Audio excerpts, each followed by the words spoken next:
ঢাকা মেডিকেলে আজকে এসেছি আমাদের জুলাই গণ অভ্যুত্থানের সহযোদ্ধা তরুণ নেতা শরীফ ওসমান হাদী, যিনি ঢাকা ৮ থেকে স্বতন্ত্র এমপি পদপ্রার্থী ছিলেন, যিনি তার নির্বাচনী প্রচারণার সময় গুলিবিদ্ধ হয়েছেন সন্ত্রাসীদের দ্বারা, আততায়ীদের দ্বারা। এবং যারা আমরা গণ অভ্যুত্থানে অংশ নিয়েছিলাম, আমাদের গণ অভ্যুত্থানে জুলাই যোদ্ধা, আহত, শহীদ পরিবার, তারা সবাই কিন্তু হুমকির মুখে আছে এবং সাধারণ মানুষ তারা নিরাপত্তা নিয়ে সংকট তৈরি হয়েছে বাংলাদেশে।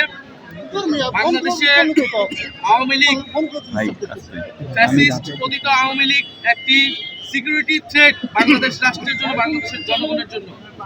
আমরা দেখেছি যে হাদী ভাইয়ের অবস্থা অত্যন্ত সংকটাপন্ন এবং আমরা আশঙ্কা করছি এই ঘটনার পিছে বড় কোনো ষড়যন্ত্র আছে। কারণ গত কয়েকদিন ধরে এটা কোনো বিচ্ছিন্ন ঘটনা হিসেবে আমাদের কাছে মনে হচ্ছে না। এটা পুরো বাংলাদেশকে অস্থিতিশীল করার অপচেষ্টা ৫ই আগস্টের পর থেকে শুরু হয়েছিল এবং বারবার ছাত্র জনতা যা প্রতিরোধ করেছে, সেই একটি ঘটনা, এটা একটা ধারাবাহিকতা। ইনশাল্লাহ আমরা আবারও প্রতিরোধ করব। আমরা শরীফ ওসমান হাদী ভাইয়ের সাথে আছি। ওনার যে জুলাইয়ের স্পিরিট, আমাদের সেই স্পিরিট আমরা প্রত্যেকে ধারণ করি। আমাদের দল মত ভিন্ন হতে পারে, আমাদের ব্যানার ভিন্ন হতে পারে, কিন্তু জুলাইয়ের প্রশ্নে, বাংলাদেশের প্রশ্নে আমরা ঐক্যবদ্ধ। আমরা জুলাই বিপ্লবীদের প্রতি আহ্বান জানাই, আমরা ফ্যাসিবাদ বিরোধী সকল রাজনৈতিক পক্ষের প্রতি আহ্বান জানাই, ঐক্যবদ্ধ হন। আমরা ঐক্যের ডাক দিচ্ছি, আহ্বান জানাচ্ছি এবং এই ষড়যন্ত্রের পিছে, এই হামলার পিছে, এই গুলির পিছে যারা দোষী, তাদেরকে অবশ্যই আগামী ২৪ ঘন্টার মধ্যে তাদেরকে গ্রেফতার করতে হবে। রাষ্ট্র উপদেষ্টাকে গ্রেফতার করতে হবে, নির্বাচন কমিশনকে তার জবাব দিতে হবে, বাংলাদেশের প্রতিটি নাগরিকদের এবং জুলাই যোদ্ধাদের নিরাপত্তা নিশ্চিত করতে হবে। আমরা আজকে রাত থেকে মাঠে থাকবো এবং যেখানে আমরা ফ্যাসিবাদীদের ষড়যন্ত্র দেখবো, আমরা সেটা প্রতিহত করবো।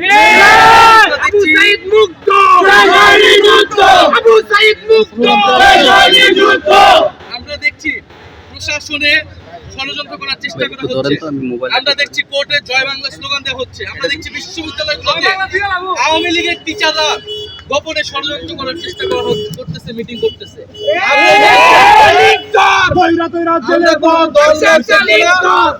জুলাইয়ের প্রশ্নে আমরা ঐক্যবদ্ধ এবং নির্বাচনকে বানচাল করার, বাংলাদেশকে অস্থিতিশীল করার ষড়যন্ত্রে যারাই লিপ্ত থাকবে তাদের কঠোর বিচারের আওতায় আমরা শরীফ ওসমান হাদীর সুস্থতা কামনা করি, আল্লাহর কাছে দোয়া করি, প্রার্থনা করি এবং সরকারের কাছে আমরা জানিয়েছি তার সুস্থতার জন্য, চিকিৎসার জন্য সর্বোচ্চ ব্যবস্থা যাতে নেওয়া হয়। এবং এই ওসমান হাদী জুলাইয়ের প্রতীকে পরিণত হয়েছে। এটা শুধু হাদীর নিরাপত্তার প্রশ্ন নয়, এটা যারা গণ অভ্যুত্থানে অংশ নিয়েছে তাদের প্রত্যেকেই কিন্তু নিরাপত্তা সংকটে আছে।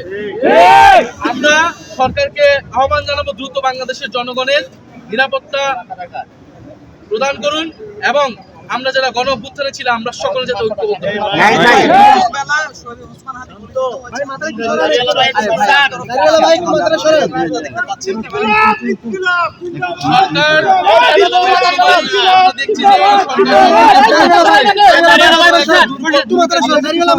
আওয়ামী লীগ প্রশ্ন বলেন, আমরা প্রত্যেকটা বিষয় কিন্তু ছাত্র জনতা মাঠে নেমে ঠেকিয়েছে। ছাত্র জনতা তার দায়িত্ব অবশ্যই পালন করবে, কিন্তু সরকারকে আমরা বলবো এটা আমরা লাস্ট চান্স দিচ্ছি। যদি এই সরকার, এই নির্বাচন কমিশন যদি নিরাপত্তা দিতে না পারে, যদি তারা এই দোষীদেরকে বিচারের আওতায় না মানতে পারে, যদি আওয়ামী লীগকে সম্পূর্ণভাবে নির্মূলের ব্যবস্থা করতে না পারে, তাহলে এই সরকারের বিরুদ্ধে আমাদের একটা ব্যবস্থা নিতে হবে।